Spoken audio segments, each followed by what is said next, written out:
Hoy quiero contarte una historia preciosa de un reportero americano llamado Calvin Fussman. Es un reportero que ha escrito durante muchos años en esta publicación que a lo mejor te suena, Esquire, con una columna llamada Lo que he aprendido, de sus múltiples entrevistas a grandes personalidades de la historia de la humanidad de los últimos 50 años, entre ellos Mikhail Gorbachev o Muhammad Ali o Jeff Bezos o Richard Branson, entre otros.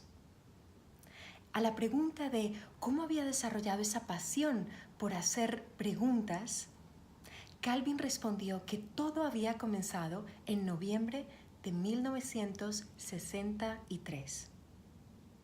Él era un pequeño que acababa de cumplir 7 años, estudiaba en segundo de primaria. Ese día estaba en el colegio cuando su profesora entró a la clase, estaba un poco pálida, se sentó y con voz taciturna les comunicó a los niños que el presidente de los Estados Unidos, John F. Kennedy, acababa de ser asesinado, que las clases se terminaban por ese día y que podían irse con sus padres. Ya en casa, Calvin se sentó a la mesa con sus padres y estos intentaron tranquilizarle, explicándole que aun cuando la situación era triste, que esas cosas podían ocurrir. De hecho, para eso existía la figura del vicepresidente, para que en casos de estos pudiera jurar el cargo, como lo iba a hacer Lyndon B. Johnson al día siguiente para convertirse en presidente. Entonces, Calvin comenzó a pensar, ¿cómo se estaría sintiendo Lyndon B. Johnson? ¿Estaría feliz? Al final, si era vicepresidente era porque quería ser presidente. ¿O estaría triste porque le habían asesinado a su compañero? ¿O tendría miedo de correr con la misma suerte? Con estas ideas se fue a su habitación, cogió un papel, un boli y comenzó a escribir: Querido presidente, ¿cómo se encuentra? Le deseo lo mejor en su nuevo trabajo. Firmado Cal. Lo metió en un sobre, una estampilla, al buzón sin decir nada.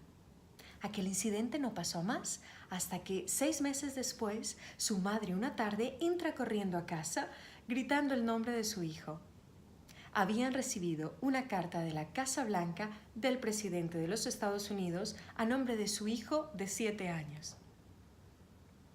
En la carta, el asistente personal del presidente le agradecía el interés que había mostrado, el cariño que había enseñado también, y le respondía a su pregunta diciendo que efectivamente se encontraba muy triste en haber perdido un compañero y además un gran líder, pero además se encontraba feliz de tener la oportunidad de servir a su país. Al cabo de las horas, todos los vecinos estaban en la casa de Calvin. Todos querían ver la carta, tocarla, ver el mimbrete, ver la firma del presidente. De hecho, el rector del colegio felicitó a Calvin y le pidió que diera un speech, un discurso a todos los niños del colegio. Calvin había aprendido una de las grandes lecciones de su vida. Una buena pregunta puede llevarte hasta la persona más importante del planeta. Y es más, hacerte de un día para otro el niño más popular del colegio.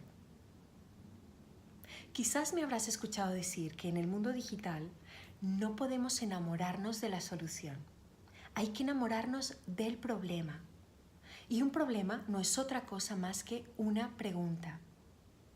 Por eso, la calidad de tus ideas, de tus soluciones y de tus respuestas dependerán de la calidad de tu pregunta.